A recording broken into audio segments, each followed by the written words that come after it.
Dime, África, ¿cuántos hijos tienes? Bueno, tengo 6. 6.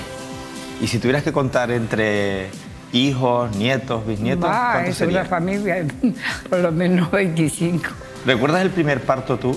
Sí, horroroso. ¿Por qué? Bueno, porque se complicó, porque era el primero, porque sacaron a force, porque etcétera, etcétera. Muchas complicaciones. Oye, ¿sabes que llevo un par de días haciendo un reportaje sobre niños robados? Es horroroso eso. Y he recogido testimonios en Gran Canaria y en Tenerife y me he quedado sorprendido con la cantidad de casos, África? Pero muchísimos, pero mucho, mucho. Todavía hay gente que va a la sociedad que dice, es que no me enseñaron el niño, es que el niño falleció pero no me lo enseñaron. Ni a mi esposo ni a mí, no sabemos nada. Entonces, claro, eso queda una interrogante. Porque si realmente mueren de muerte natural, lo lógico es que su familia se haga cargo de él, ¿no? O sea, que pasan un velo y ahí no ha pasado nada. Bueno, la que está en pantalla es África Fuentes. Es la presidenta de la Asociación de Vecinos de García Escames de Santa Cruz de Tenerife. Créanme que es una mujer que lucha a través de su asociación vecinal por el bien para sus vecinos y para la gente más necesitada. A mí se me ocurrió traerla porque ayer fue protagonista del periódico, de la portada del periódico Diario de Avisos. Ahí está. Ahí ven ustedes a África en una información que decía: he llegado a pensar en pedir ayuda internacional para la gente necesitada de Canarias. Ahora nos explicará cómo iba a intentarlo, cómo se lo pensó y de qué manera iba a solicitar esa ayuda. Lo cierto es que andamos en poner la mirada, nuestra observación, en un problema gravísimo, más grave de lo que realmente pensábamos. Precisamente una invitada de Mírame Televisión nos dio un titular, África, que nos hizo reflexionar mucho. Uno de cada cuatro canarios es pobre de verdad. Pobre. Lo decía Elena Lasarte, pero sí, sobre eso hablaremos un poquito más tarde. Lo primero que me gustaría es que me expliques cuándo empezaste tú con esto de ayudar a los demás. Bueno, esto viene de siempre, de toda la vida, desde que era una niña. Porque yo recuerdo de que, por ejemplo, sabrán que mi historia es de mucha miseria, de mucha hambre, de vivir en una montaña sin tener con qué vestir, Bueno, yo pensé que no habían sino 3 personas, solo y exclusivo, que es en San Roque, y pasé mucha necesidad, pasé mucha hambre. En San Roque, en la montaña, donde no habían sino 3 casas solo y exclusivamente, no habían más. Pensé que ese era todo el mundo. Lo que rodeaba era eso. ¿Y así durante cuánto tiempo, África? Bueno, hasta que yo, por ejemplo, tuve como 5 o 6 años, que mi padre era una persona pues pudiente, una persona que estaba bien económicamente, pero que sabes que en esa época mi madre era la que atendía a mi padre, o sea, le hacía las cosas, digamos, una criada. Y claro, nací yo y yo era un pegoste, a ver, a mí no me querían ni... Y la familia de él muchísimo menos, porque era la sirvienta con un niño. Entonces a mí me desplazaron con mi abuela materna, muy necesitada, con muchas necesidades, mucha hambre, mucha miseria. Pero yo era feliz, o sea que yo empiezo a pensar, digo, Señor, qué feliz he sido. Es que yo, es lo que vivía, era lo que yo sabía. Y mucha gente me identifican, porque ahora precisamente el periódico me dice que tengo que escribir, no sé si esta semana, la segunda parte, porque claro, la gente se identifica conmigo, porque es mi vida, y yo cuento mi vida tal y como es, con necesidad y hambre. Entonces, mucha gente que va con vergüenza, porque no es fácil pedir, y entonces cuando leen esto, que dicen, pues ella también pasa lo mío, ¿no? Y bueno, de alguna manera me están identificando con la gente que hoy día no tienen trabajo, no tienen comida, no tienen casa, no tienen hogar, y eso es lo que se acerca mucho más a mí. Elena, África, porque ahora voy a ponerte un corte de nuestra invitada, Elena Lasarte, que estuvo precisamente sentada donde tú estás hoy, y es una voz autorizada porque investiga datos sobre la pobreza. Además es catedrática de una universidad española y además es también profesora en una universidad. Ahora además daré los datos, pero ¿cuántos años tienes tú, África? 81. Pero con una fuerza que no es mía, porque yo digo, Dios mío, ¿de dónde saco esta fuerza? Es verdad que una de las cosas que tengo, que no tengo miedo, una cosa que admiro, y perdona que vaya a interrumpir, te admiro, porque de alguna manera tú estarás en otro ambiente familiar, bien criado, bien alimentado, no lo sé, pero para la gente, para la humanidad, eres una persona digna de tenerte en cuenta, porque tú eres de los que hablan por aquellos que callan, porque hay gente que tiene mucho miedo. Si analizas la vida, no es de miedo, no es de temor, la vida es de sinceridad, de realidad, y tienes esa gran suerte de también comunicarte con todas aquellas personas que realmente temen hablar, temen alzar su voz, guardan silencio, y de alguna manera yo a veces me identifico, digo, la verdad que él no tiene papas en la lengua, dice lo que siente y además ayuda, y eso es una gran cosa, siempre te he admirado, y ahora que estamos presentes... Bueno, pues que tú sepas que gente como tú, no tan solo a mí, sino a todos los que formamos parte de Mírame Televisión, nos inspira. Quiero que veas a Elena Lasarte, insisto, es doctora de la Universidad de Oviedo y da clases en la Universidad de Extremadura. Porque yo veo mucho ese programa. Bueno, pues es una de las personas que más sabe en España de pobreza. Sí, y fíjate lo que dijo, por favor.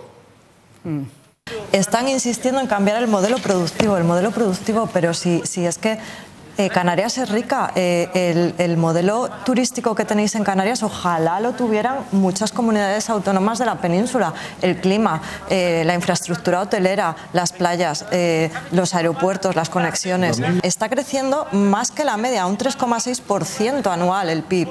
¿Qué pasa? Que aquí hay un problema grave, redistribución de esa riqueza. ¿Dónde se queda ese PIB? ¿En los hoteleros? El 0,28% de la población tienen el 50% de la riqueza. Ojo, esos datos no son de un país desarrollado, ¿eh? Esos datos son propios de un país en desarrollo. Eso puede pasar en Chile, puede pasar en Argentina, en México, pero que pase en una región española me parece muy fuerte. Y el ejemplo, han puesto la comparativa con Baleares, creo que es totalmente acertada a mi juicio. Efectivamente, ellos también viven del sector turístico, pero tienen bien regulado el empleo en el sector turístico, se cumple el Estatuto de los Trabajadores, no hay empleo precario, y aquí es que es un problema de redistribución y de que se cumplan los derechos de los trabajadores. Yo tengo aquí unas cifras, las calculé así por si acaso, de lo que se llama pobreza alimentaria. La cifra de Canarias es un 32,49% de pobres que no pueden llegar al mínimo alimentario. Canarias es la más alta con un 32,49%. Si la comparamos con Extremadura, Castilla-La Mancha, que son las regiones más pobres también de España, Castilla-La Mancha tiene un 19% de pobreza alimentaria y Extremadura un 27%. Sobre Canarias, y es Canarias región rica con gente pobre. Nosotros, cambiando un poquito el titular, nos hemos quedado con somos un paraíso pobre. Pobre, mira lo que me pasó. Yo he visto tanta necesidad porque o bien que no quieren verlo o bien que... y yo entonces, yo tengo un hermano en Noruega de muchos años que ha hecho una familia y que trabaja en un periódico. Y entonces yo comenté a un político, no digo el nombre para que no se moleste, digo, voy a escribir a Noruega pidiendo ayuda a Canarias, porque hoy por hoy Noruega está en muy bien buen estado, tanto económico como... Digo, y sé que de hecho que entre mi hermano y tal, el que lo suma al periódico, que vaya, que yo no quiero dinero, que vayan a una institución de cualquier político que sea honrado y ellos sean los que distribuyan, no para coger yo dinero, porque eso no quiero yo ni implicarme. Pero entonces, ahora sí que me doy cuenta que es lo mismo que dijeron. Canarias se vende por las playas, por las palmeras, por el sol, por la arena. Dice, y vas a meter en un conflicto internacional a Canarias. Me pusieron el freno, no se te ocurra, porque nosotros estamos vendiendo Canarias como como un paraíso. ¿Y qué hacemos entonces? ¿África? ¿Escondemos a los pobres? Pues lo vamos a tener que esconder porque ya sería una coraza si hubiera alguien que... O sea, ¿escondemos a 500.000 canarios? África? Sí. Mira, hay gente que vive en la calle, que no sé si lo sabrá. Hay gente que esperan a que sea muy tarde y se acuestan en el cementerio con una de estas. Hay señores que se meten en la playa, en las Teresitas y más, en esos que hay grandes, se meten dentro y se tapan, que el otro día les llevé comida y me dijeron, África se la llevó el mar porque vino una oleada y todo lo que estaba, eso que se ponen que son huecos, y se acuestan ahí. Entonces hay mucha gente que duerme en los coches, hay mucha gente que duerme en las calles, hay muchas ocupas que han cogido las casas y desgraciadamente lo tiran de un lado a otro, no los dejan estar. Entonces esa gente es la que no tiene derecho a la subvención, a la comida, porque no tienen casa, porque no tienen hogar, a los no sé, indigentes que no tienen medios de nada, esos no tienen derecho a comida. Estamos hablando, tal como decía Elena Lasarte, de un porcentaje muy alto. Sí, mucho. No comparable a prácticamente ninguna región de Europa, sino más bien a países en vías de desarrollo como Chile, Perú, y si nos vamos a Europa, Rumanía, Bulgaria. Coinciden en este dato, pero bajo otra observación, la de las cifras que a lo mejor maneja perfectamente Elena Lasarte, nuestra invitada, que es África Fuentes. Nosotros vamos a pedirles que participen también de esta conversación. En un instante se van a sentar mis compañeros Esaú Hernández, Óscar Martín y Monse Delgado. Y con ellos vamos a tener tiempo para analizar la actualidad. Ahí tienen nuestra cuenta en Twitter, @MírameTV, y también nuestro número de WhatsApp, el 653-303-331. Recuerden que esta emisión la estamos realizando a través de nuestra red de televisión en abierto, a través de la TDT, también a través de nuestra emisión online, mirametv.com, y damos la bienvenida a cientos de miles de personas, millones de personas que pueden ver esta transmisión ahora a través de YouTube. Tan solo tienen que entrar en nuestro canal de YouTube, en Mírame Televisión, y conectar en directo con nuestra programación desde cualquier punto del mundo. África, quiero que escuches estas declaraciones que hacía a la cadena SER, la que fuera delegada del gobierno en Canarias y además en la actualidad diputada en el Congreso de los Diputados por el Partido Popular, Mari Carmen Hernández Bento. Hablar de que 1 millón de personas en Canarias, que somos 2 millones, viven bajo el umbral de la pobreza, de verdad me parece exagerado. A mí, como no he visto eso y no lo he analizado de dónde sale, ¿cómo se puede decir que en Canarias, la mitad de la población vive bajo el umbral de la pobreza? A mí me gustaría, bueno, yo no lo conozco en detalle, pero me parece que se puede cuestionar. Bueno, yo la invito a que ella, porque muchas veces o no quieren creerlo o se hacen los oídos sordos para no verlo. Estos son los locos. Los locos. Pero yo la invito a que vaya los viernes, todos los viernes, a la Sociedad Cultural, donde es peor que la guerra, porque yo me acuerdo, y eso me quedó muy presente, mi madre, que yo digo que esto necesitaba, mi padre no, pero mi madre y mi abuela sí. Yo recuerdo esta historia de tanta gente, de cómo la gente quiere coger, cómo la gente se desespera, cómo la gente mira. Los viernes en la sociocultural es algo asombroso, algo que me horroriza, algo que me asusta, porque hay gente que, ahora estamos haciendo unos números porque me daba hasta pena de ver a la gente lloviendo, sentada en esos bancos para coger la comida del día siguiente, que abríamos a las 8, a las 9. Entonces, y cómo se tiran, y cómo se desesperan, y cómo miran. Y otra de las cosas que también que tengo que tener en cuenta, que ahora están haciendo, que van coaccionando a cada persona que no tiene medios de subsistencia. Ahora le dicen, van a mirar las neveras a la gente necesitada, porque si no, le hacen un seguimiento a los niños. Me parece una injusticia.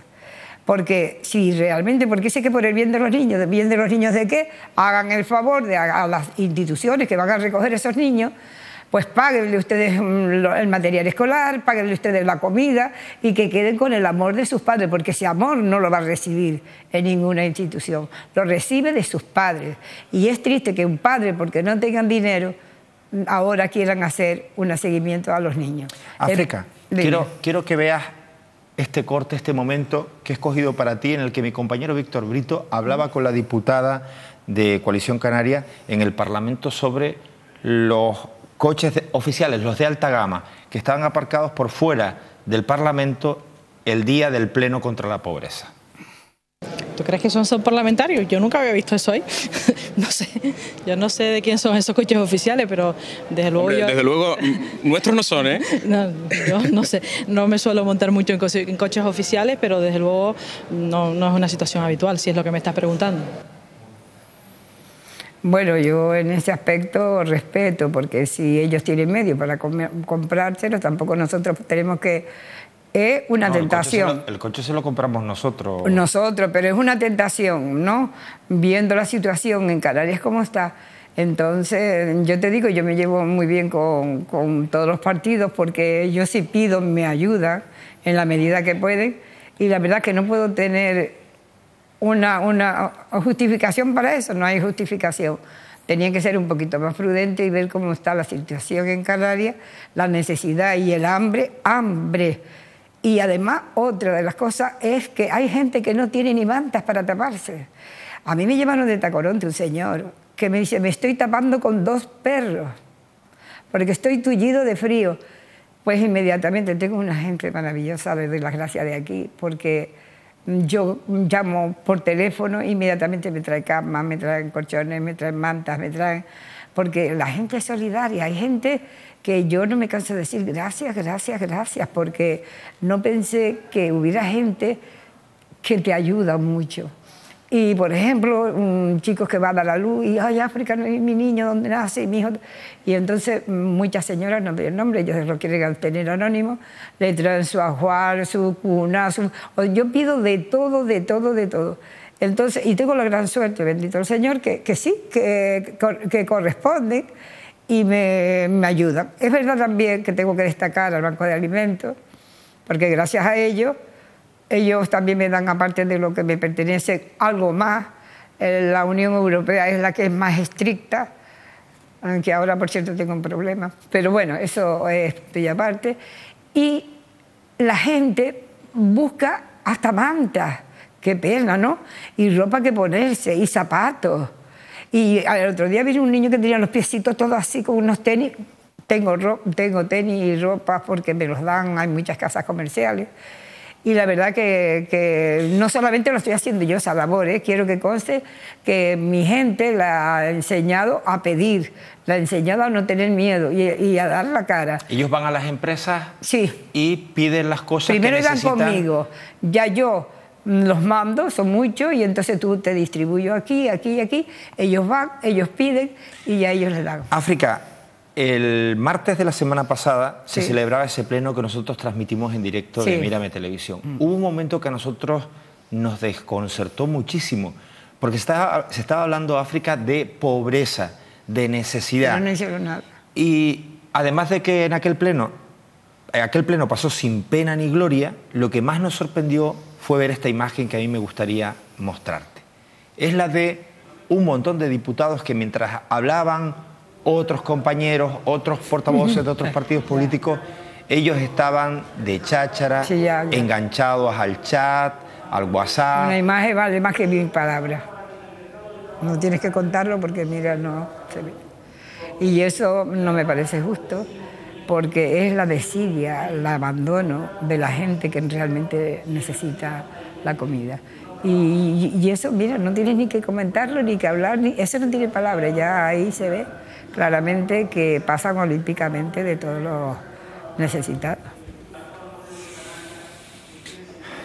Voy a despedirte, África, con la imagen de aquel día, pero antes me gustaría preguntarte qué es principalmente lo que la gente te está pidiendo, te está solicitando. Mira, me piden de todo, me piden desde, ¿qué te digo?, mantas, corchas para taparse, abrigos para ponerse, que hace poco me hicieron una recolecta en la Seguridad Social, que yo fui con los camiones, me dieron bastante ropa, usada, pero buena, para ellos taparse.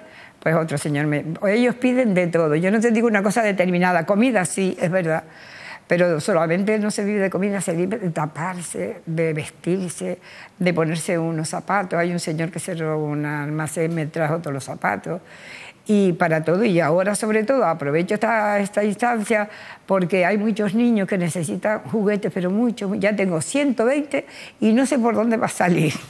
Porque no sé, pero sé que lo voy a conseguir, no sé de qué manera. Yo siempre digo, también quiero decirte que yo de pequeña algo me ayudaba y no sé lo que, algo que en mi imaginación muy pequeña, porque yo me subía a las higueras, a comer cuando era verano, es verdad.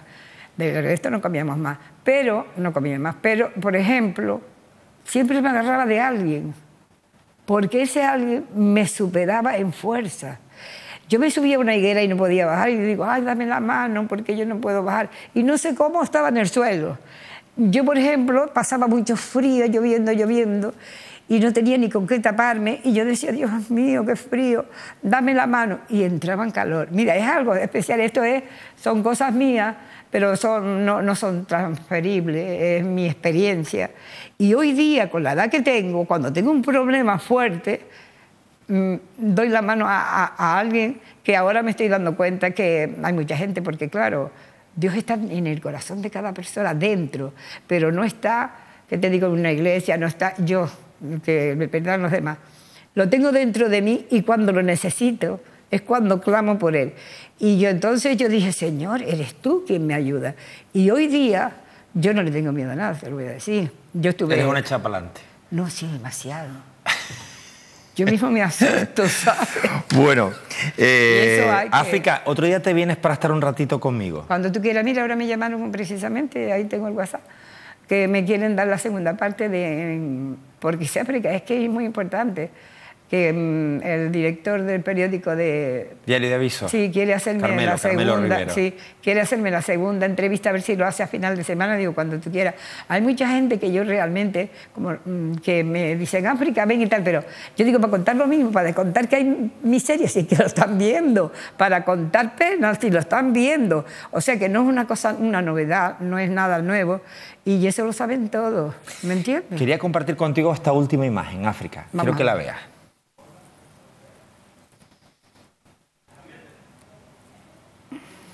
Estas son el pórtico del Parlamento, tempranito. De pobreza en Canarias y en la misma puerta. Y qué imagen, ¿no? Para el día en el que se celebraba el pleno monográfico sobre la pobreza. Pero bueno, mira, sobran las palabras. Me acabas de mostrar una imagen dentro del pleno en la cual todos iban a su bola, todos iban a lo suyo, pero es que yo pienso que la gente estamos tan ciega que no nos damos cuenta que no somos nadie, que hoy estamos aquí, mañana nos vamos a estar, que no tenemos futuro, que tenemos que vivir el día a día como si fuera el último. Y haciendo, si tú vieras lo bueno que es cuando tú haces el bien, como yo veo que lo hace, como mucha gente que se dedica y cuando tú duermes, qué felicidad, qué tranquilidad y qué paz. Eso no es pago con nada. África, ¿me entiendes? A seguir luchando, que tú no vas a parar. África volverá a Mírame Televisión. Estamos hablando de lo difícil que lo está pasando la gente en las Islas Canarias. Las cifras de turismo solo se están traduciendo en precariedad laboral, en bajos salarios y en explotación. Un canario anónimo ha subido un vídeo a sus redes sociales que ha corrido como la pólvora, en el que habla abiertamente sobre el patriotismo repentino que ha surgido en España de aquella manera, y lo hace explicando la situación económica de su familia. Les invito a que escuchen su reflexión. Buenas mi gente, ¿cómo estamos? Yo aquí otra vez. Hoy vengo a hablarles de algo que no todos van a hacer risa, y les vengo a hablar de algo que me indigna un poquito. Y es que, bueno, voy a contarles primero mi situación, ¿no? Yo cobré mi sueldo, hace 2 o 3 días cobré mi sueldo, y contento por cobrar mi sueldo, pero anoche no dormí, por eso tengo esta cara de culo. Perdónenme, por eso tengo esta cara de culo, que tengo peor cara hoy, a lo mejor estoy más guapo, no lo sé, pero tengo una cara de mierda. porque no he dormido casi nada, porque estuve haciendo cuentas anoche. Digo, coño, hace 2 días estaba yo contento porque cobré mi sueldo, y anoche toda la noche haciendo cálculos y amargado toda la noche porque no llegas como cualquier otro español. Yo pensando en los gastos que tenía este mes, tengo 300 euros de letra de coche, tengo la revisión ahora del coche de los 15.000 kilómetros, son 200 euros más, son 500 euros. Tengo 150 euros que son financiados, el agua, la luz y todas las historias de la casa, son 150 euros, son 650 euros. Tengo 100 euros de guardería, que paga 100 la madre y pago yo, son 750 euros. Ayer fui al estudio, pagué 70 euros, son 820 euros. Son 50 euros de teléfono, que son 870 euros, y son también 50 euros de un micropréstamo que pedí, así que se nos monta en 920 euros. Si yo tengo el sueldo de cualquier español, no más bien más de cualquier español, de cualquier canario, porque en Canarias cobramos incluso menos, pues imagínense lo que me queda para vivir el resto del mes. Y aún así dicen que tengo que estar agradecido, y lo estoy, en parte lo estoy, porque tengo algo de dinero para llevar comida a mi hija, para tener comida en mi casa, para echar gasolina y para tomarme una cerveza un día, 2 días, no sé cuántos días ya.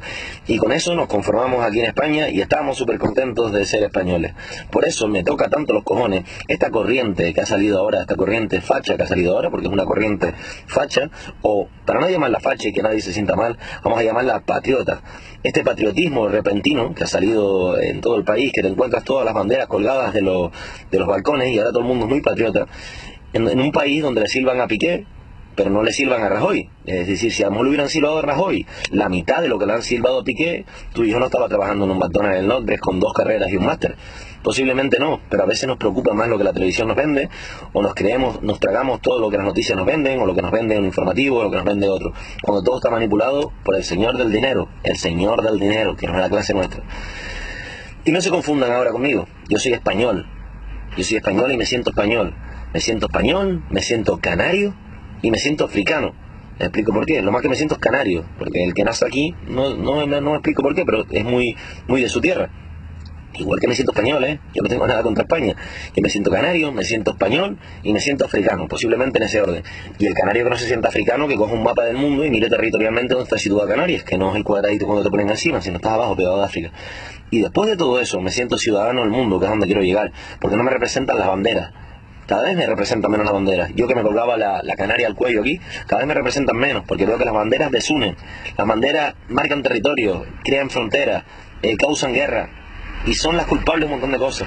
Y al final, si nos lleváramos todos mejor, sería lo peor que le pudiera pasar al rico, al hombre de la clase alta. ¿Por qué? Porque a él le interesa que todos nosotros estemos peleando. Él, yo creo que se debe sentir como que tiene una gran maqueta de juguetes, donde todos están peleando, y mientras todos peleen, a él le sigue yendo bien. Es así de sencillo. Por eso creo que todo lo que hemos perdido y seguimos perdiendo de lo que ganaron nuestros abuelos con su lucha y su sacrificio, ganaron un montón de cosas y nos las están quitando, y no nos quejamos, silbamos más por el fútbol, silbamos más que por la política, cuando hay cosas que son lamentables y hay gente en la calle, y gente que dejan sin casa y esto y lo otro, y no nos unimos para eso, pero nos unimos para una manifestación, para que le suban el sueldo a Cristiano Ronaldo, por ejemplo. ¿Seríamos capaces? Hemos hecho manifestaciones para temas de Gran Hermano y para todo eso, no seríamos capaces para algo de eso también. Pero después para otras cosas no nos unimos porque desde las altas esferas nos intentan separar. Así que vamos a luchar más juntos, vamos a olvidarnos de tanta bandera, de tanta mariconada, y vamos a unirnos un poquito más y a luchar por lo que es nuestro. Y si salimos a la calle, que sea para estar juntos, unidos, catalanes, canarios, vascos, todos, y respetemos la libertad de expresión de cada uno y el pensamiento de cada uno, que es lo más bonito que hay. Nada más, quería mandarles un saludo y decirles eso, que es mi forma de verlo, es mi forma de pensar, y lo único que quiero es unión para el pueblo. Unión para el pueblo, porque el que está arriba, ese no se va a venir contigo, y lo que va a intentar es manipularte para que se separe todo el mundo. Un saludo grande, mi gente. No todos van a hacer risa. Ah, que sí, que sí, que sí. Fíjense, ha sido casi una voz que se ha unido a esta mesa, un protagonista más a través de esta ventana. Lo ha hecho a través de las redes sociales, pero nosotros le hemos sacado las redes sociales de su cuenta, de su perfil, y hemos querido compartirlo con todos ustedes aquí en Mírame Televisión. Más unión, eso nos hace más fuerte, sobre todo pensando no tan solo en nosotros mismos, sino en los más débiles.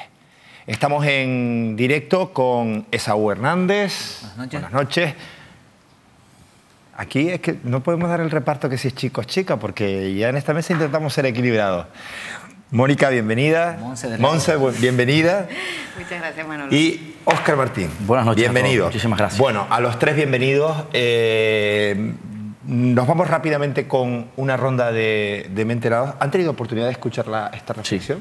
Sí, me ha gustado mucho la reflexión de las banderas. Me parece algo muy importante que no nos damos cuenta, además. Creo que todos somos conscientes de que ahora por las calles vemos muchas banderas españolas colgadas en fachadas de las islas, tanto de Tenerife, Gran Canaria, Fuerteventura, Lanzarote. Bueno, hemos visto muchos casos, La Gomera, La Palma, El Hierro. Y ha sido una reflexión muy interesante que yo creo que deberíamos compartir y empezar a hablar sobre ella, ¿no? Tanto de la bandera española, de la canaria, de la catalana, de cómo se separan, ¿no? Bueno, luego en este caso es un testimonio de un ciudadano a pie, normal y corriente, que cercano a la realidad y que evidentemente huyendo quizás de esos debates estériles que a los que se le da prioridad cuando realmente en el caso de esta persona hay gente que evidentemente está pasando precariedad en una situación laboral, económica tremenda, ¿no? Y que creo que hay que centrar esa prioridad y no desviar la atención con otros asuntos que, insisto, son debates estériles, tal y como ha dicho. Además, no solamente personas que están pasando situación de necesidad o de pobreza o de exclusión, se ha hablado mucho en este programa, escuchábamos a África antes también, sino gente que además trabaja y son trabajadores y trabajadoras pobres, es decir, estar en una situación pues muy precaria. Al final, tener un sueldo o tener una nómina no te da para vivir, no te da para comer, no te da para pagar pues el colegio o la guardería de tus hijos o de tus hijas, con lo cual no puedes tener una vida pues lo más digna posible porque no puedes, aunque estés trabajando, aunque tengas una nómina. Bueno, pues le estaba diciendo a mis compañeros que es el momento ideal de mostrar una promo de un programa que vamos a compartir con todos ustedes y que tiene mucho que ver con lo que ha contado Monse. Acoso laboral, explotación, precariedad. Mientras Canarias alcanza cifras récord de llegada de turistas con 15 millones cada año, nace una nueva clase social: los trabajadores pobres. No llegas a final de mes, pero no llegas a final de mes no para salir a cenar con la familia y demás. No llegas para pagar la luz, para pagar el agua, para pagar los recibos, etcétera, ¿no? Porque si la industria turística gana más dinero que nunca, la pobreza se ceba con el archipiélago. Analizamos esta realidad con cada uno de los colectivos más afectados. Las camareras de piso. Las Kellys cobran solo 2 euros por la limpieza de cada habitación. Este lunes, a las 9 de la noche, las esclavas del siglo XXI. Mírame, televisión de las Islas Canarias. No son las únicas víctimas de la pobreza y sobre todo de la extrema pobreza en Canarias, en este paraíso pobre que son las Islas Canarias. Y viene bien decirlo justo en los días en los que estamos exponiendo nuestros valores, nuestras ventajas y nuestra imagen en la Feria Internacional de Turismo, la principal Feria Internacional de Turismo que se está celebrando en este momento y que un poco viene a ayudarnos a reflexionar que cómo puede ser que siendo un paraíso ya de por sí natural, con una ventaja, y es que somos el punto donde la gente quiere venir a pasar sus vacaciones y encima se deja los dineros, las perras, ¿cómo puede ser que en ese mismo lugar paradisíaco estén viviendo, no en favelas, no aglutinados, sino muy cerca de los turistas, casi al lado, atendiéndoles, haciéndoles sus camas, recibiéndoles en el aeropuerto, pues salarios que de verdad dejan mucho que desear. 500.000 canarios, lo decía Elena Lasarte, no me cansaré de repetirlo, 1 de cada 4 canarios es pobre, pobre, pobre. Le llaman a eso pobreza alimentaria. ¿Hay algo más triste que eso? Bueno, pues aquí en este territorio de poco más de 2 millones de personas, 500.000 canarios, 500.000 personas, 500.000 de los nuestros, muchos de ellos trabajando, ni siquiera tienen para comer. Tristemente es así. Y sobre esto queremos empezar a reflexionar.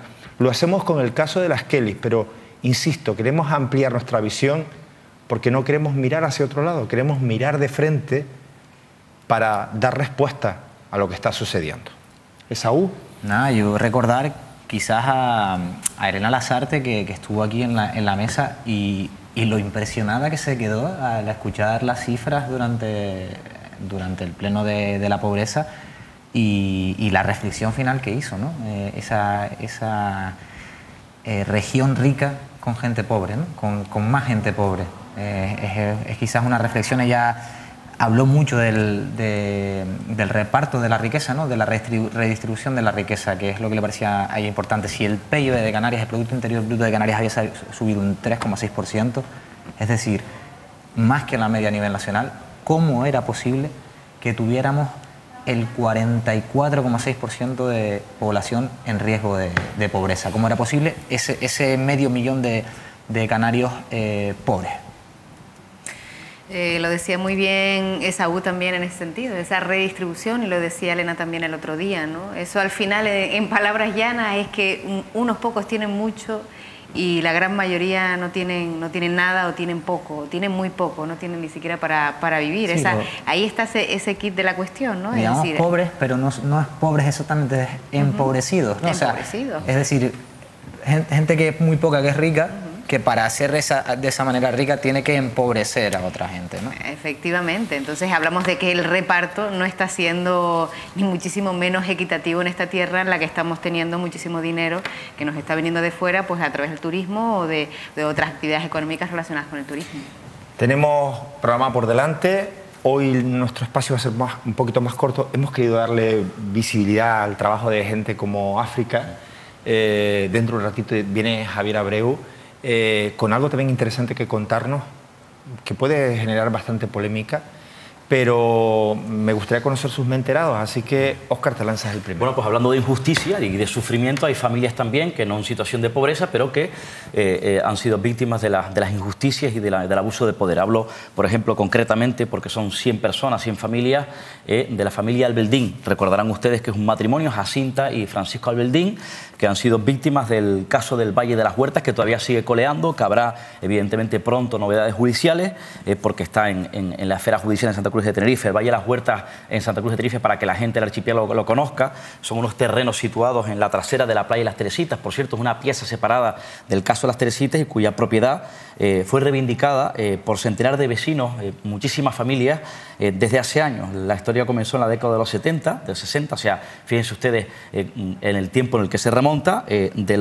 cuando el ayuntamiento decide, en aquella época, hace muchísimos años, expoliar unos terrenos que eran en principio de titularidad de los vecinos. Cuando fueron al registro de la propiedad se encontraron evidentemente que habían sido expoliados. Un asunto de máxima actualidad, lo digo porque hay una reciente sentencia, una notificación judicial que tengo en mis manos, del Tribunal Superior de Justicia de Canarias, y que en este caso, para resumir, lo que viene a decir es que, bueno, esa sentencia dictada por el TSJ desestima el recurso de apelación presentado por la Gerencia de Urbanismo y la empresa, y mantiene anulación del decreto de Alcaldía de Santa Cruz de Tenerife que ordenaba el desalojo forzoso con apercibimiento de la fuerza sobre Francisco Albeldín y Jacinta. Es decir, el TSJ considera que el ayuntamiento no tiene derecho a ocupar la parcela de Francisco porque no ha acreditado la expropiación que invocaban desde hace años. Hay que decir que este matrimonio son los que quedan todavía viviendo en ese punto, insisto, en el Valle de las Huertas, en la trasera de la playa de las Teresitas.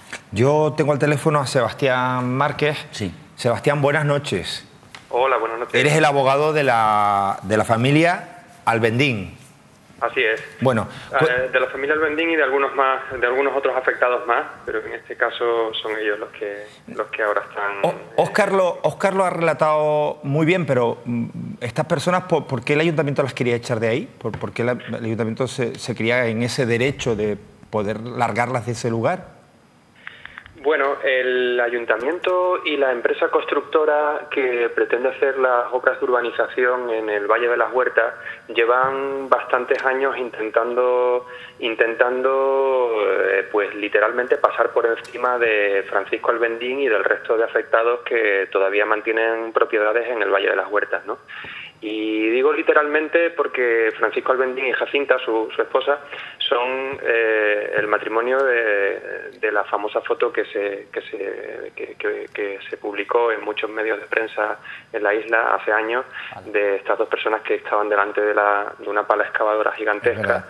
Y de esa manera, en ese momento, pues tuvieron que parar el acceso a su terreno que legítimamente les correspondían, ¿no?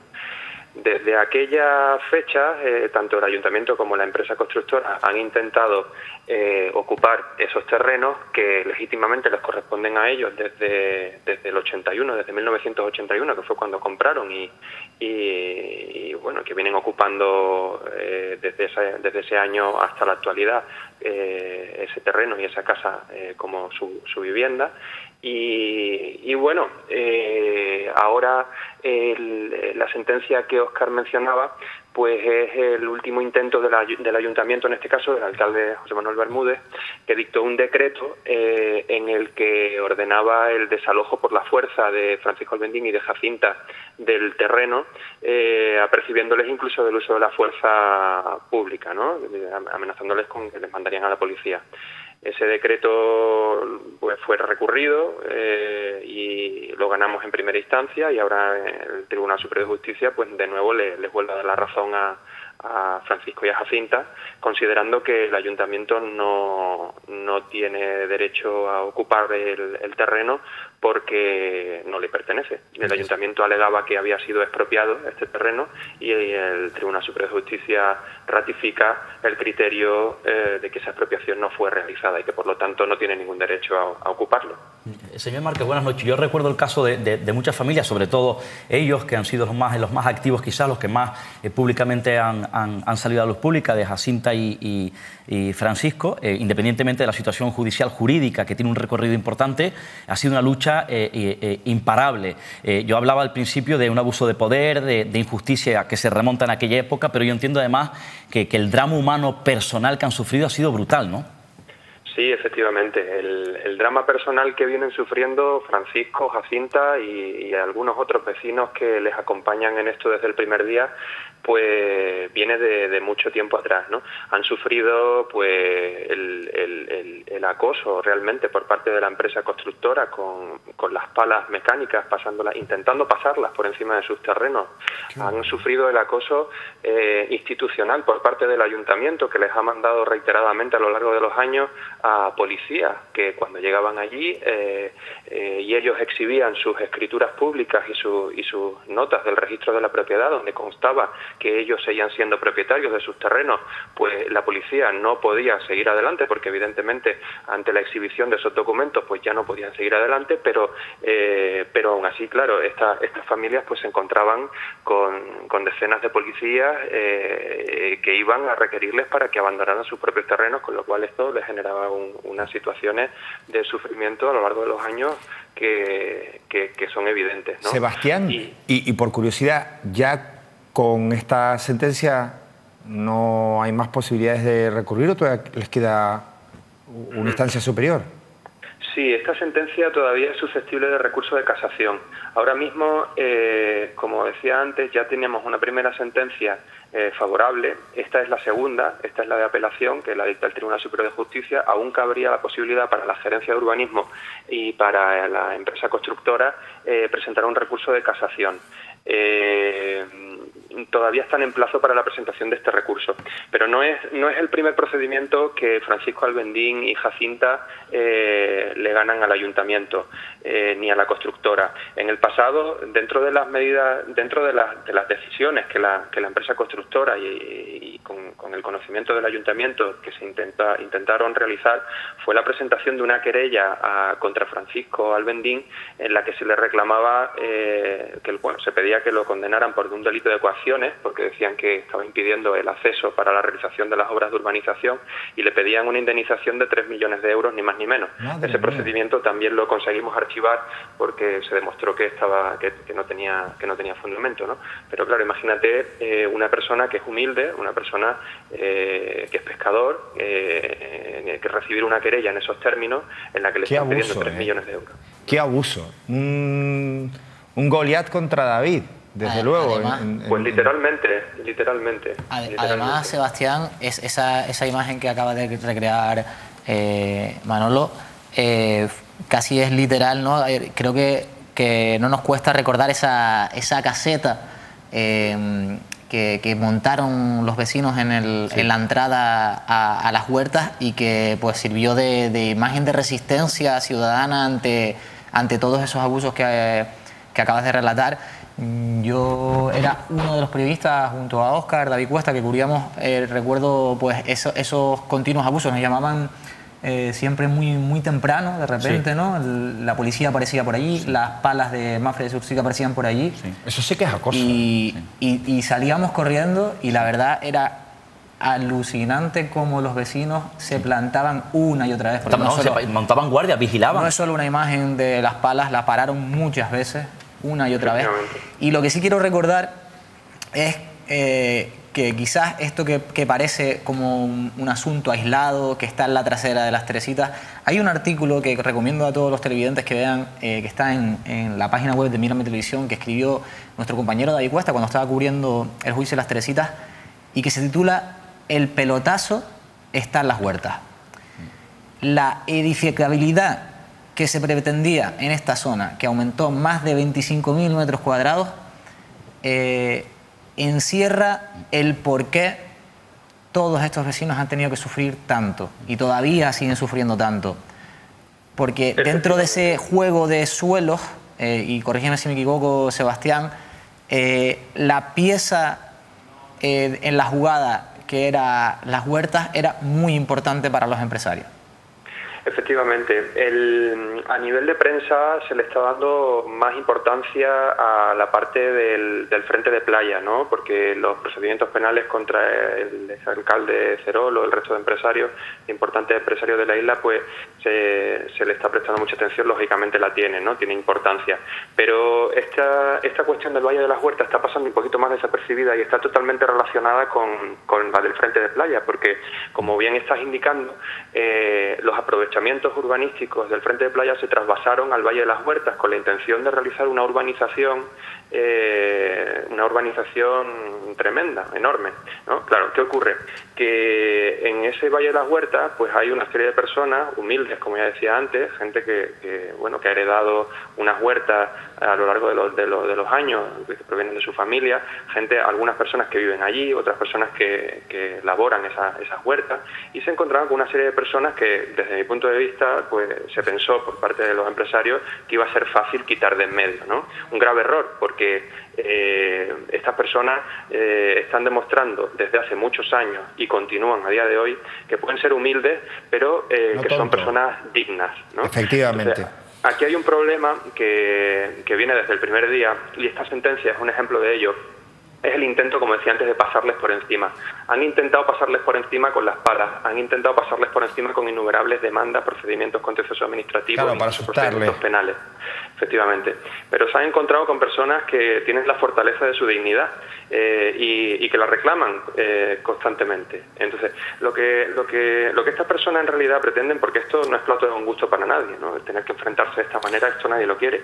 En realidad ellos lo que buscan desde el primer momento es una compensación digna, una compensación justa, si es que no están pidiendo otra cosa. Sebastián, lo digo porque es que luego me mata. El problema es que están todos con mucha curiosidad, el tema es muy interesante, pero luego no te imaginas cómo ellos pasan sus palas por encima de mí porque no les queda tiempo para contar sus noticias. Oye, un abrazo, felicidades a los vecinos y me alegra mucho que les estés representando, de verdad. Muchas gracias, Sebastián. Un abrazo. No hay que olvidar que el Valle de las Huertas tiene un nombre propio para que la gente lo sepa, es el cerebro de la trama, es Mauricio Jayo, un abogado de Santa Cruz de Tenerife, a la que la Fiscalía le pide años de prisión y que estuvo además detenido por el caso de las Teresitas en su momento, porque esta es una pieza separada del caso de las Teresitas. Por cierto, hablando de las Teresitas, cuento que el compañero, amigo y buen periodista Noé Ramón ha publicado un libro sobre las Teresitas donde habla de los entresijos del caso. Se los recomiendo porque es muy interesante. Es del compañero Noé Ramón. Las Teresitas, de la A de anticorrupción a la Z de Cerolo. El Noé Ramón se gastó una mala papa en el nombre del libro. Bueno, pues ahí lo tiene. mención especial y además lo recomiendo porque es de fácil lectura y aprovecho yo para decir que es de la quinta columna, ¿vale? Porque a veces nos olvidamos de quienes lo editan y hacen un esfuerzo, imagino que importante. Felicidades, Noé. Me voy con Esaú Hernández. Esaú, me he enterado. Mira, yo tengo aquí otro libro que te traje hace poquito, que es el... ¿Verdad? Tindaya, el monumento ya existe. Ya existe, ¿no? Quería hablarte, lo que pasa que quizás podemos empezar a lo mejor por otra montaña, por el Teide. Venga. ¿Sí? ¿Te parece Sí, bien? por favor. Vale. La semana pasada, hace una semana, escuchábamos que los medios ingleses, los tabloides ingleses, que son famosos por su sensacionalismo, publicaban que el Teide estaba a punto de estallar, que iba a haber una erupción volcánica en Tenerife. Estamos viendo ahí algunos de los titulares. Bueno, estos titulares provocaron que Euronews desmintiera esta noticia y que dijera que no era cierto. Pero claro, esto nos hizo pensar un poco en qué pasaría. ¿Y si pasara? Si pasara, ¿no? ¿Y? Entonces, vino por aquí el consejero responsable del área del Cabildo de Tenerife y estuvo en una entrevista que le realizó Víctor. Y me gustaría que escucharas un corte, si puede ser, y si los compañeros lo pueden poner. Fuera de nuestras fronteras, en Reino Unido, se publicaban recientemente una serie de titulares alertando un poco a la población con noticias que al final se comprobaron que eran falsas de la posibilidad de una erupción en Tenerife. Esto se ha demostrado que no es así, pero en caso de que pasara algo, actualmente hay un plan de riesgo volcánico en Tenerife. Tenemos el plan de emergencias insulares. Aparte de eso, hay un plan a nivel regional y ahora se está, de alguna forma, moldando el plan de emergencia insular con el regional en un plan específico para la isla Tenerife que actualmente se está elaborando. Tenemos que convivir con el riesgo volcánico, es decir, somos una isla volcánica, es un volcanismo activo, pero lo mejor de todo es que seamos capaces de convivir como algo normal, ¿no? Ahí el Involca con Nemesio está haciendo un trabajo extraordinario para que los canarios seamos capaces de convivir como una cosa normal. El Teide, no digo el Teide, en la isla de Tenerife algún día se tendrá que producir una erupción volcánica. Lo que pasa es que los tiempos geológicos no son los tiempos nuestros. Los tiempos geológicos no son los tiempos nuestros. Hablaba él, incluso decía 100 años. Bueno, yo quiero recordarles a los televidentes que noticias que tengamos del Teide, erupciones volcánicas, precisamente esa fecha no la comentaba porque sí, esa cifra han sido cada 100 años. Ahora estamos más o menos en el periodo en el que se supone que si el Teide se comporta como se ha comportado anteriormente, estamos más o menos podría ocurrir algo. Que podría ocurrir, que yo no soy experto y no tal. Pero lo que me parece importante es lo que acaba de decir el consejero, o lo que no acaba de decir. Le pregunta al compañero si tenemos un plan de riesgo volcánico. Y él responde que tenemos otras cosas, pero no tenemos plan de riesgo volcánico. La isla de Tenerife no tiene plan de riesgo volcánico propio para el volcán más importante de este país. Oye, por curiosidad, no solamente por Tenerife, Saúl, sí, también pensando en que el Teneguía, en La Palma, que vivía... ¿Existen otras islas? Existe un plan de riesgo a nivel regional, pero desde 1996, desde que salió el reglamento estatal, cada gobierno de cada isla que tenga un plan de riesgo volcánico. Y estamos hablando Tenerife no tiene plan de riesgo volcánico. El año pasado hubo una discusión en el Cabildo, precisamente en esta época, sí, en el mes de octubre, creo recordar, entre precisamente el consejero y el Grupo Podemos, y el Grupo Podemos le señaló diciendo que no existía ese plan y él lo negó. Meses después, en una comisión, esto ya no trascendió en prensa, el consejero reconoció que existía ese plan y, como acaba de decir ahora mismo, pues se está elaborando. Pero Saúl, a mí no me parece tan desacertado preocuparse por tener un plan. Lo digo ante la duda que tú estás teniendo, es decir, y si pasa, o sea, a mí me parece de lo más natural que pueda pasar, porque efectivamente el comportamiento anterior ha sido que cada 100 años haya una erupción, efectivamente una erupción, Y estamos hablando de un territorio... Convivimos con el Teide efectivamente, lo tenemos ahí. Todos los días, y no existe y si un plan específico de riesgo volcánico. ¿Cómo...? Pues no sabríamos... ¿Qué tipo de alertas hay? El Cabildo no ha establecido esa normativa, ese plan especial de riesgo volcánico para el Teide, el que nos diga cómo tenemos que actuar, pues si hay que pues ponerse en contacto con toda la población a través de los medios de comunicación, si hay que salir de ciertos municipios y no acercarse, si pues, qué riesgo habría, a qué nos estamos atendiendo, si tendríamos tiempo, no tendríamos tiempo por el tipo de volcán del que estamos hablando. Pues todo eso no está tratado porque el Cabildo, que ya ha encargado afortunadamente desde el año pasado, desde que hubo esta polémica en el Cabildo, no tiene todavía ese plan de riesgo volcánico. Ha transcurrido un año y no se ha Todavía no lo tiene. Está encargado. Está encargado. Es lo que nos cuenta el consejero, que está encargado, sí. A lo mejor la noticia para esos tabloides sensacionalistas es decir, Canarias, el Teide está en las Islas Canarias, un territorio al que acuden muchos británicos, pero que no tiene un plan de riesgo volcánico para el caso en el que sería una información menos sensacionalista de la que habitualmente pone. De la que sacaron, sí. No hubieran tenido luego la réplica o la contestación de Euronews. Ahora volvemos para otra montaña, para otro monumento que ya existe, que es Tindaya. Pero me voy con Monse, que está muy cabreada con unos artículos. Monse. Pues sí, yo traje un librito también, pero el mío es un texto un poquito más antiguo que el de mis compañeros, que son textos bastante recientes. Este es un texto del 78, que es la Constitución Española, y les explico por qué lo traigo. Porque hoy voy a hablar un poco de responsabilidad social y de la responsabilidad que tenemos los medios de comunicación y tenemos los profesionales y las profesionales de los medios con un tema importante. La semana pasada tuve la suerte de estar aquí con Víctor en una entrevista y donde hablábamos sobre el tratamiento informativo que se le tiene que dar a la violencia de género o violencia machista, porque precisamente escuchábamos titulares donde se hablaba pues de manera incorrecta de lo que había pasado después de ese feminicidio, de ese asesinato de una mujer en el sur de Tenerife la semana pasada. Y desde la UPCC, la Unión de Profesionales de Comunicación de Canarias, le pedimos a los medios, a los profesionales y compañeros y compañeras que hicieran un ejercicio de responsabilidad importante con este tipo de tratamiento informativo.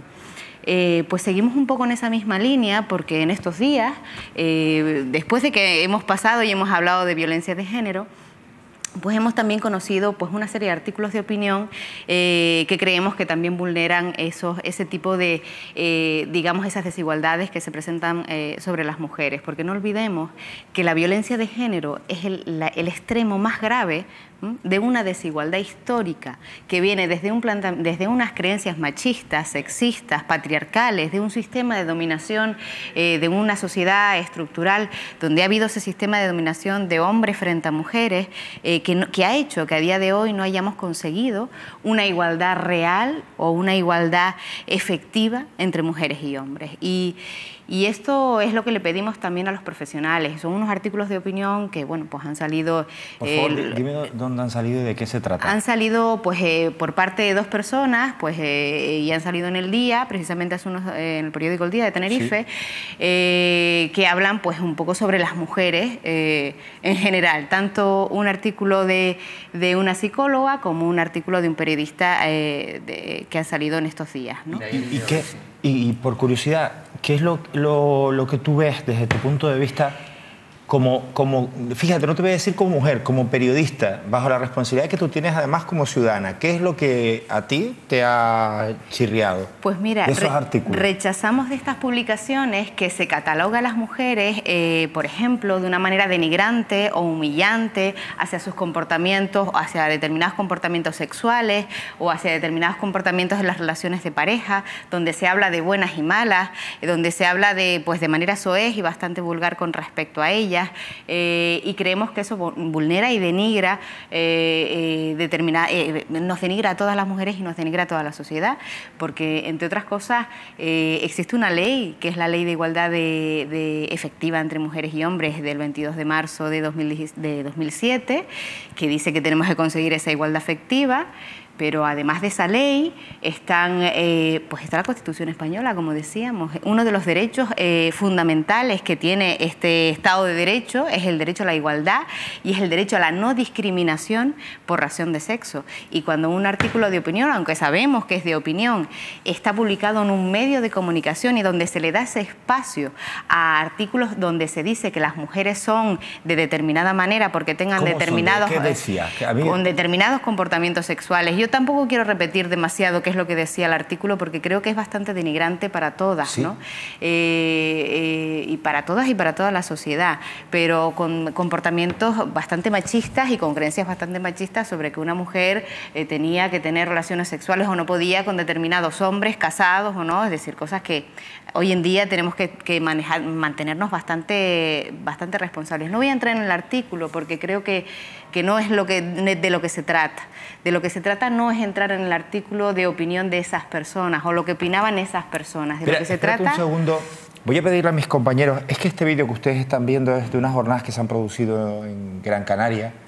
Yo no me canso de felicitarlo. Precisamente viendo este vídeo, uno termina de entender aún más el por qué tenemos que tener mucho cuidado a la hora de informar.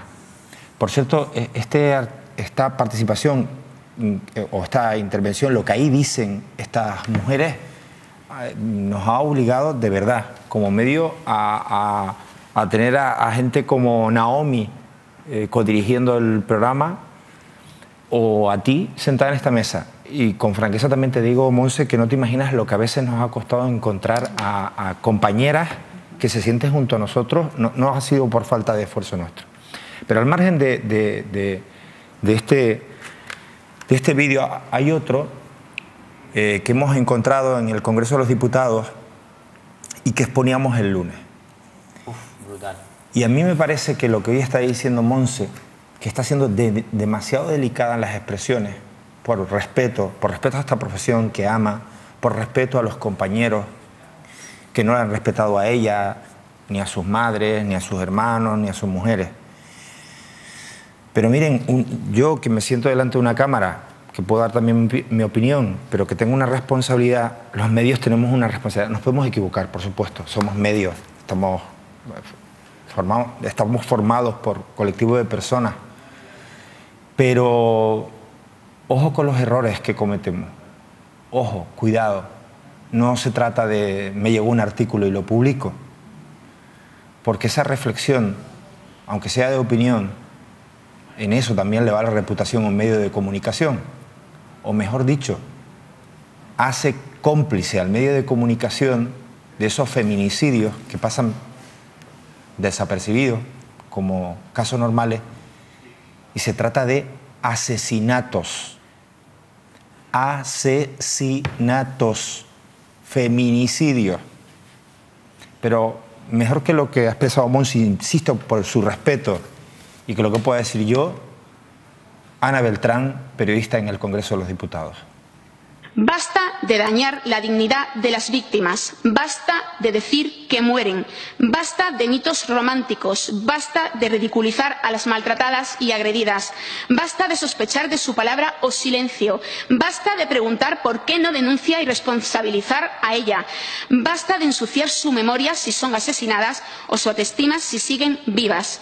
Leed sobre el patriarcado, sobre la espiral del maltrato, sobre la luz de gas, sobre los mandatos de género, sobre la violencia ambiental, psicológica e institucional, sobre la indefensión aprendida, sobre la disonancia cognitiva y el autoengaño, sobre las dependencias que crean los maltratadores, sobre sus perdones vacíos, sobre cómo machacan y anulan la autoestima, sobre cómo aíslan, sobre el miedo y el temor, sobre la vergüenza que sienten las víctimas, sobre los traumas del acoso sexual o el estrés postraumático.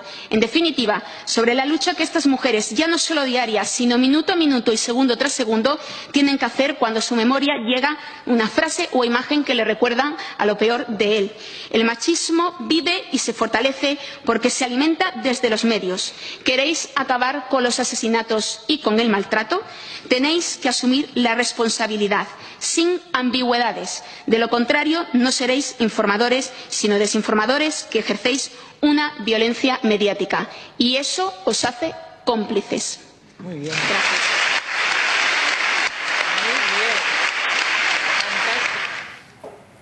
Pues basta. Basta. Y no todo vale. No todo, no todo. La violencia mediática, como decía la compañera, esa responsabilidad de los medios, o sea, no podemos pasar por alto que le den voz a esta gente. Además, porque no es en plan, no reviso el artículo y se publica, no. Este artículo pasa por gente y está en una redacción, ¡jaja, qué gracioso ha sido hoy! Venga, vamos a lanzarlo. Y el conchabeo ese de los machitos, de los hombretones, ¿no? Del comentario sobre la forma de comportarse de esa mujer, por ejemplo. Y sí, venga, vamos a lanzarlo. Además nos reímos porque como la conocemos, nos reímos y lo lanzamos y nos parece divertido. Basta ya de eso y basta ya de más cosas. Basta ya de anuncios sobre prostitución en los medios de comunicación, por ejemplo. Basta ya. Las mujeres no son mercancía. No es algo que podamos comprar y vender. No son cosas. Se llama ahora cosificación, porque las cosifican, las convierten en cosas. Las convertimos en cosas los hombres, con nuestro comportamiento, con nuestros grupitos de WhatsApp que nos mandamos, porque esto ya no es solo cuestión de los actores sociales con lo que nos encontramos en los medios de comunicación. No, esto nos está afectando a todas y a todos, todos los días.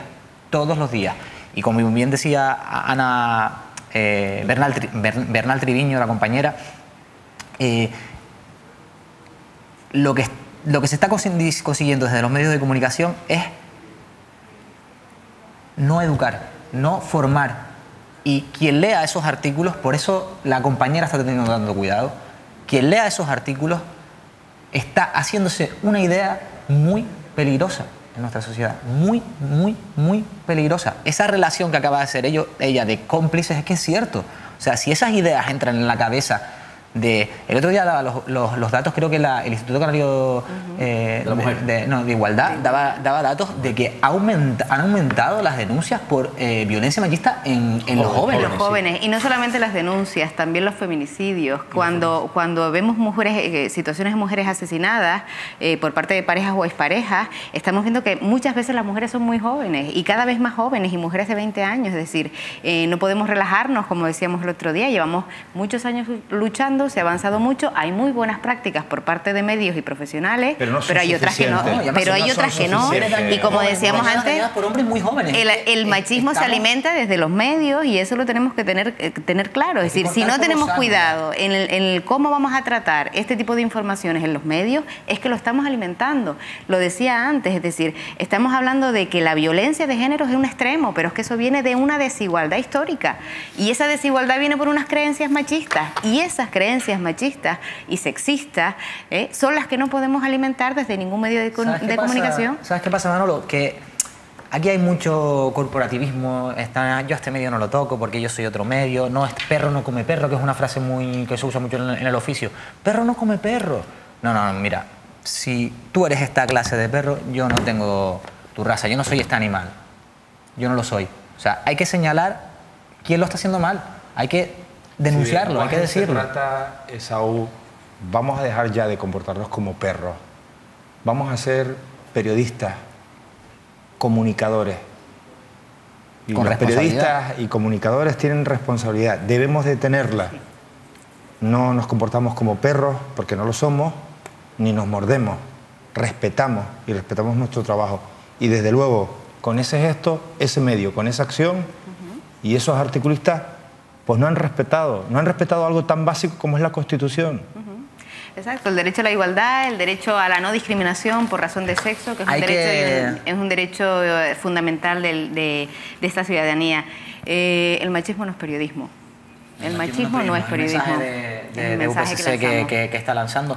Hay que aplaudir y celebrar cuando se hace buen periodismo, pero también hay que señalar cuando no se está haciendo periodismo, porque al final quienes salimos afectadas y afectados somos todas nosotras y todos nosotros que estamos compartiendo esa imagen. Si ahora mismo no salimos y decimos esto está mal hecho, esto que acaba de hacer el periódico El Día con estos dos artículos día tras día, hoy y ayer, si no salimos así, somos cómplices por omisión y no queremos ser cómplices.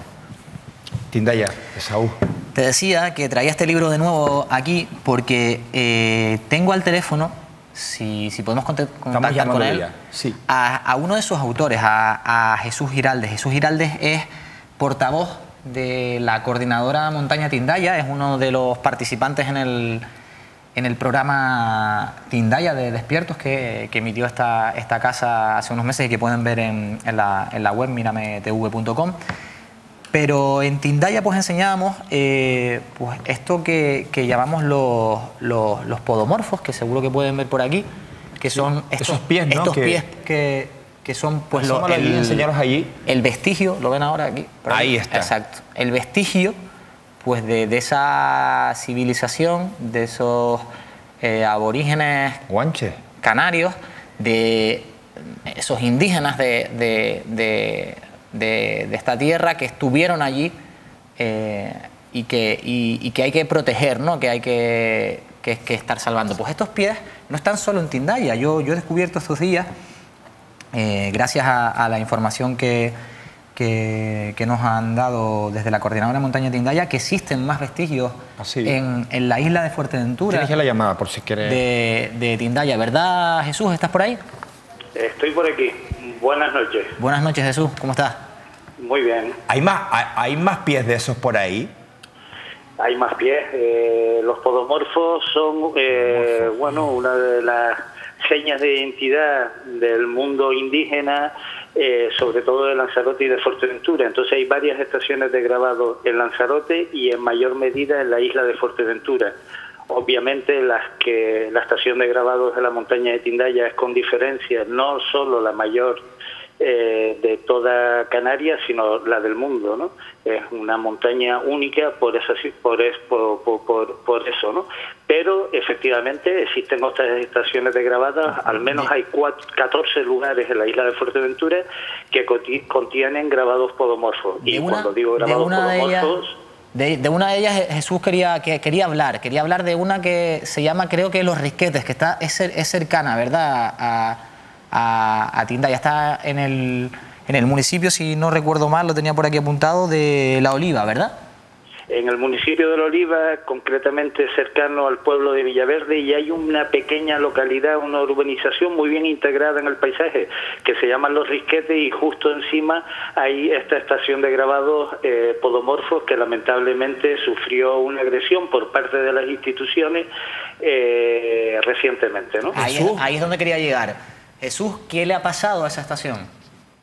Pues bien, esta estación le sucedió, bueno, en primer lugar tenemos que tener en cuenta que tanto la Ley de Patrimonio Estatal como la Ley de Patrimonio Canario dicen taxativamente que cualquier lugar del Estado español donde haya una estación de grabados rupestres, con carácter inmediato, es decir, por ministerio de ley,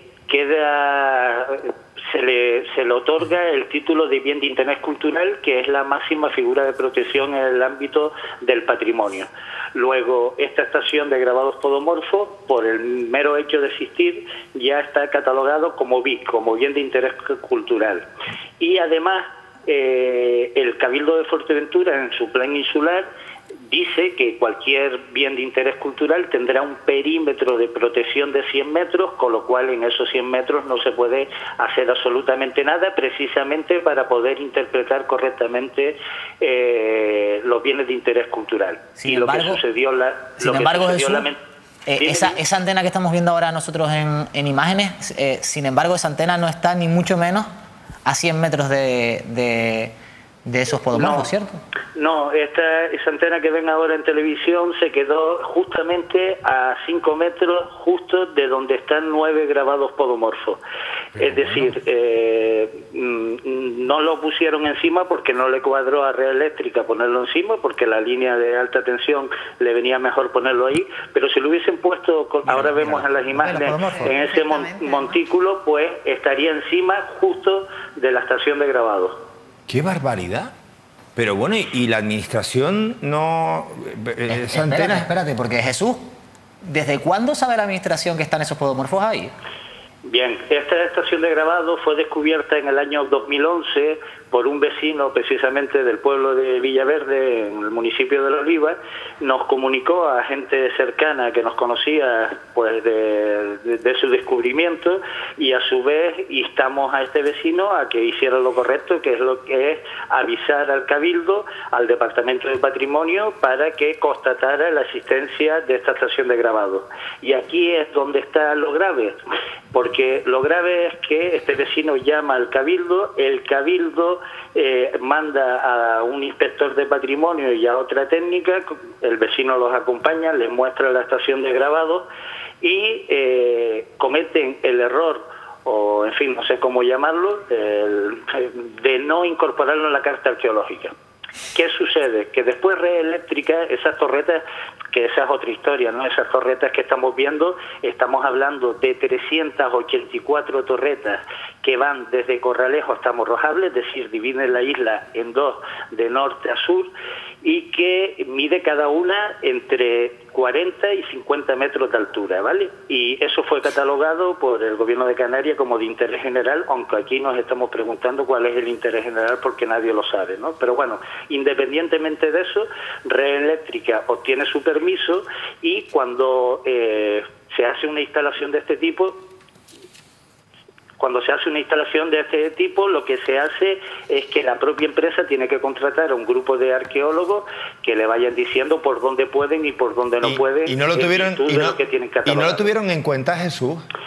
El grupo de arqueólogos, al no tener registrado el Cabildo, la carta arqueológica, la estación de grabado, pues ellos lo desconocían, porque además es una estación de grabado que está muy expuesta a los vientos del norte y por lo tanto está muy cubierta de líquenes, es difícil de percibir. Difícil de percibir, pero ahora mismo con las imágenes que gracias a ustedes hemos conseguido, se ven claramente. Sí, se ven claramente. Pero además, Jesús, además de que se vean claramente, ya alguien las había visto claramente, el Cabildo las había analizado y se les olvidó registrarlas.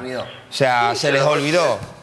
Chiquita, desde luego, un interés el que tiene el Cabildo de Fuerteventura por preservar el patrimonio arqueológico que merece la pena. Muchas gracias. Jesús, perdona, pero Jesús, una última cosa. Esto no se ha quedado aquí ni se va a quedar aquí. Ustedes han llevado este caso a la Fiscalía, ¿verdad? Correcto, porque claro, estamos cansados de denunciar este tipo de actos a la propia institución, pero cuando es la institución la que está haciendo dejación de funciones, ya hemos optado otra vía, que es la de la Fiscalía, y hemos presentado la pertinente denuncia a la Fiscalía, y nos consta que con carácter inmediato la Fiscalía ha iniciado el procedimiento de investigación, y bueno, nosotros hemos visitado reiteradamente esa estación con posterioridad y nos hemos encontrado agentes del Ciprona o del Medio Ambiente que, mandatados por la Fiscalía, están haciendo los preceptivos informes. Muy bien. Y veremos qué es lo que sucede. Muy bien. Oye, pues el Ayuntamiento, el Cabildo, Jesús, falló, pero desde luego ahí están ustedes y ahí está ahora la Fiscalía para determinar las responsabilidades de aquellos que dejaron sus funciones. Gracias a los tres. Buenas noches. Adiós, Monse. Muy buenas noches. Me encanta mi Monse. Nos vamos a publicidad. A la vuelta estará con nosotros Javier Abreu.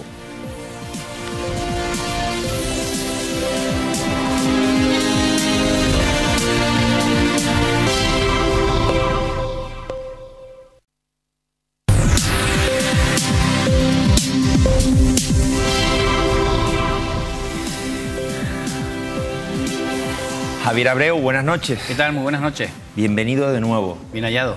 La próxima semana, el próximo lunes, hablamos de las camareras de piso. Que algunos se han dedicado estos días a insultar. ¿Por qué? Porque yo creo que se creen superiores. Y como las camareras han hecho una buena exposición pública de lo que les ha pasado, ellos deberían de sentir vergüenza pública, de hablar de tantos millones de turistas, de tantos millones de beneficios, de tantos millones de vuelos. Se les llena la boca lo más grande, ¿no? Les pone la boca así, de las perritas, pensando en las perritas, ¿no?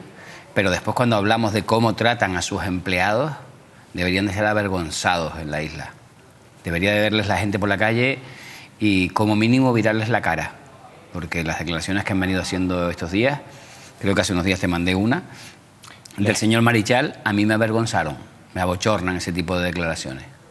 Son gente humilde, gente trabajadora, gente que se levanta a las 5 de la mañana, que deja a su familia atrás para recorrer media isla o más, para ir a limpiar unas habitaciones de unos señores que ganan millones y millones a lo largo del año y ellos le pagan una miseria. Y encima dicen que no pasa nada, que está bien, ¿no? Es vergonzoso, pero merecen, esas mujeres merecen el premio Canarias. Aquel gobierno de Canarias no tiene el coraje. Ojalá alguien me estuviera viendo y pudiéramos crear un esto de recogida de firmas para que le den el premio de Canarias. Ya está bien de dar el premio Canarias a un montón de gente, de pijos estirados, que hay de todo, ¿no? Pero una parte son pijos, gente que no se lo merece, gente que ha estado imputada, que está imputada, que ha sido condenada. ¿Por qué no le dan el premio Canarias a las limpiadoras? Se lo merecen. Yo te he visto que hagas una campaña televisiva para que reciban el premio de Canarias. Desde luego. Porque ese premio es contra la vergüenza de estos señores. Es a su coraje, a su trabajo, a su reconocimiento, a quienes de verdad han levantado esta isla con su esfuerzo, y ellos piensan que son las criadas. Bueno, pues nuestro primer esfuerzo, desde luego, nuestro esfuerzo por ellas, o nuestra reflexión en voz alta con nuestra audiencia, la vamos a realizar el próximo lunes a partir de las 9 de la noche. Sé que la verás y además el miércoles compartiré un ratito contigo y una reflexión más amplia. Ahora nos vamos con Entre Líneas.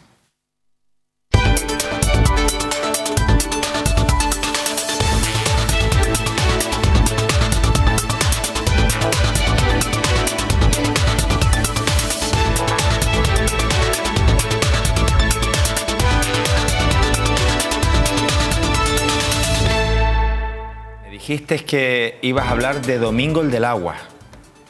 Domingo el Colorado. ¿Se llama Domingo el Colorado? Le llaman, o le llamamos Domingo el Colorado. ¿Y por qué? Pues eso mismo le pregunté yo en el vídeo, que lo puedes ver completo, es un poco más largo de lo que vamos a dar aquí hoy. Son 15 minutos y toda la vida le han llamado Domingo el Colorado. Le pregunté, ¿por qué? Dice, porque soy colorado. ¿Y quién es Domingo el Colorado? Domingo el Colorado es un señor del norte de Tenerife, concretamente de los Ralejos. Se ha dedicado toda la vida pues, a trabajar, como tantos canarios, como tantos tinerfeños. En estos últimos años la empresa de la construcción y demás pues no ha ido como algunos esperaban. Lleva años también dedicado a la agricultura y es un señor que necesita agua para regar su finca y que de la noche a la mañana se la han cortado. Sin comunicación, sin aviso previo y sin absolutamente nada. Le han cortado el agua. Pero es un señor que además heredó de su abuelo, como tantos otros tinerfeños y canarios en general, una acción de agua, de las galerías que hicieron los abuelos aquí en Canarias con su sacrificio, con su trabajo y con sus ahorritos. Esas acciones se han ido pasando de abuelos pues, a los hijos, a los nietos y demás, y ellos se han visto obligados a vender el agua a un intermediario. Él es propietario, junto con otras 100 personas, de una acción, de una galería que la conforman 100 personas, se ha visto obligado a vender el agua a unos intermediarios, a 12 céntimos la pipa de agua a 12 céntimos. Y luego, cuando él quiere comprar agua para regar su finca, que se la ha tenido que vender la de su galería a ese intermediario, cuando él quiere comprar agua para regar su finca, se la vende la empresa del Cabildo, Valten, a 37 céntimos la pipa. Una pipa depende de la zona y de la isla y tal, pero estamos hablando en torno a 480 litros, 500 litros. En este caso, los Ralejos, 480 litros. La vendes a 12 céntimos, tú, propietarios de galerías, y finalmente el Cabildo la termina vendiendo en el mercado, pasando por las manos del intermediario, a 37 céntimos la pipa. Un auténtico robo. Bueno, pues vamos a escuchar esa reflexión, esa conversación que tenías. ¿Por dónde empezamos? Pues no sé lo que han puesto los compañeros, lo que han cogido los compañeros. Yo hubiera empezado por la parte de ¿por qué te llaman Domingo el Colorado? Bueno, pues está desgranado, me dice mi compañero Víctor, en una única pieza, en un único vídeo, pero ahí está toda la exposición de Domingo el Colorado. ¿Se la venden a cuánto? A 12 céntimos. ¿12 céntimos la pipa? Sí, señor. Pues eso es regalado. Y después ellos se la venden a quien sea, ustedes se la venden al mayorista a 12 céntimos la pipa. Sí. Y el mayorista la vende a lo que le dé la gana. Oh, claro. Claro que y después, Valten, cuando tú eres agricultor, ¿a cuánto te vende la pipa? ¿A cuánto me la venden? A 37 céntimos. Pero no lo he entendido. ¿Eh? Yo no lo he entendido. Es que yo soy de La Laguna. Ustedes se la venden al mayorista a 12 céntimos la pipa. La pipa, sí. Y después el mayorista la vende por ahí. Sí, que yo no sé a qué precio. Al precio que sea, porque no lo sabemos. Sí. Y luego Valten, que ha comprado ese agua al mayorista, sí, te la vende a ti, agricultor, ¿a cuánto? A 37 céntimos la pipa. Pero eso es un robo. Ah, no sé. Y entonces llega Valten un día y de la noche corta el agua, ¿por qué? ¿Oh? Porque le dio la gana. ¿Te avisó antes? No tengo ningún recibo, no tengo ningún acuse de recibo, ni ninguna citación judicial para aclarar el tema. ¿Tú dejaste de pagar el agua a Valten?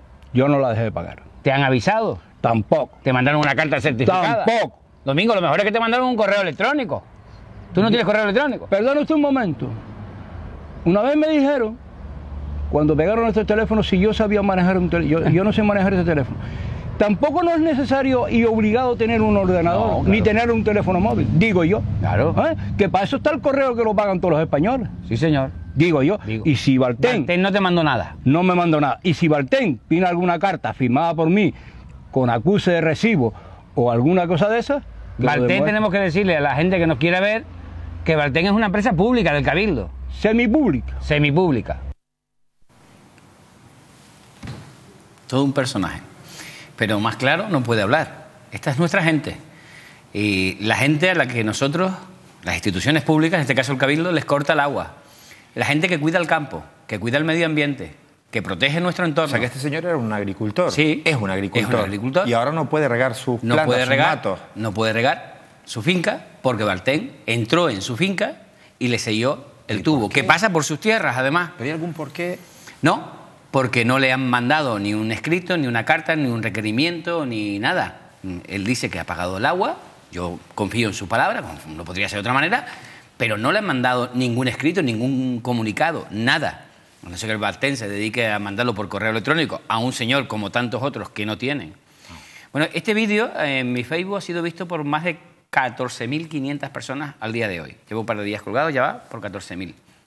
Es la realidad. Simplemente es un ejemplo de lo que he querido poner de lo que está pasando hoy en Tenerife, sobre todo en el norte y en el sur de la isla, donde hay muchos agricultores que quieren tener agua para atender sus fincas, ellos o sus hijos, cuando puedan, los fines de semana o cuando tengan tiempo, pero el agua es oro, se la están vendiendo a precio de oro, no la pueden comprar, no pueden acceder al agua, porque entre los propietarios legítimos de las galerías y Valten han aparecido unos señores que son los intermediarios.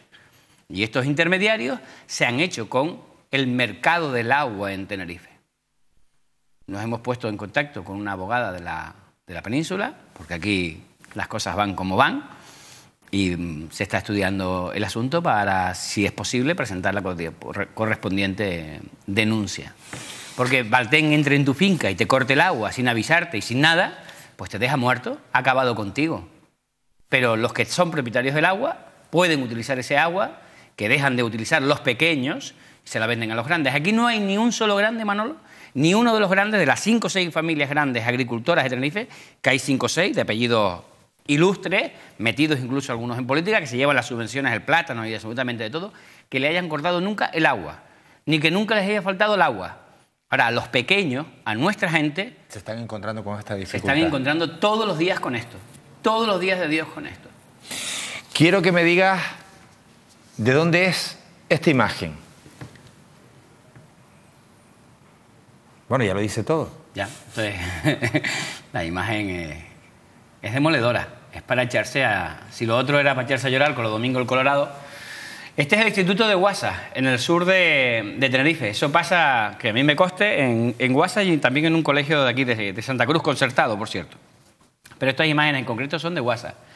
Es un instituto que lleva un montón de años esperando que el gobierno de Canarias, todos los que han pasado por la Consejería de Educación, han prometido acabar con esos módulos, como los llaman algunos, yo los llamo barracones, y hacer un instituto en condiciones. Yo creo que los niños que estudian ahí, los familiares y demás, tienen el mismo derecho que los que están en Santa Cruz o en La Laguna o en Gran Canaria o en Lanzarote a tener un instituto en condiciones. Este es un colegio concertado que también tiene ese tipo de infraestructuras, fíjate tú, con chapas de metálicas, y ahí también lo puedes ver, ¿no? Aparte de la cancha, una parte de la cancha techada, pero atrás se dan las clases con un techo metálico. Y eso está, este está en Santa Cruz y es concertado. Pero no es aceptable que estamos en el año 2017, que se quieren gastar millones de euros en un circuito de coches en Santa Cruz, en el sur, o del motor, o hacer otras tantas infraestructuras, hablar del tren y hablar de esto y lo otro. Nuestra gente pasa hambre en la isla, en las islas, y además tenemos todavía institutos con módulos como el que acabamos de ver. Inaceptable. Después de un montón de años, el Ayuntamiento de Arona ha dispuesto el terreno. Clavijo y los suyos fueron allí, se sacaron las fotos y prometieron que antes de final de año comenzaba la obra. No han puesto ni una piedra, ni una. Después de tantos años, porque esto lleva así toda la vida. No hay derecho, no hay derecho que el dinero público se lo quieran gastar en otras chorradas todos los días y que luego tengamos gente estudiando en barracones. Esto es de vergüenza y esto pasa en nuestra tierra, en Tenerife en este caso, o en Santa Cruz, o también pasaba el año pasado en algunos sitios de la isla de La Palma. Bueno, te esperamos el próximo miércoles, Javier. Atento, el próximo lunes te pedimos, porque queremos conocer tu reflexión después de lo que aquí se va a contar en ese paraíso pobre que vamos a descubrir de la mano de las camareras de piso. Ten buena noche, amigo. Igualmente, vendré el miércoles con una sola condición. ¿Cuál? Que traigas al perro, a Martín. Vale. Aquí, ¿eh? ¿Roger está aquí? Roger está aquí, pero hoy no lo han traído. Lo tienen secuestrado arriba, la cúpula. Estará rompiendo algo arriba. Luego lo veremos en Instagram rompiendo lo que quiera que sea, vete a saber. Gracias. Un abrazo. Nosotros nos tenemos que ir. En Mírame Televisión no paramos. Fíjense, no paramos de buscar vías por llegar a cada una de las personas que quieran conocer Canarias, que quieran conectar Canarias, que quieran tener información de verdad. Ahora también puede ver la televisión en directo, puede ver esta televisión, la suya, en directo a través de nuestro canal en YouTube. Tan solo tiene que buscar Mírame Televisión en nuestro canal de YouTube y ahí le aparecerá directamente la señal, hacer clic y nos va a ver en vivo este y toda nuestra programación. Adiós.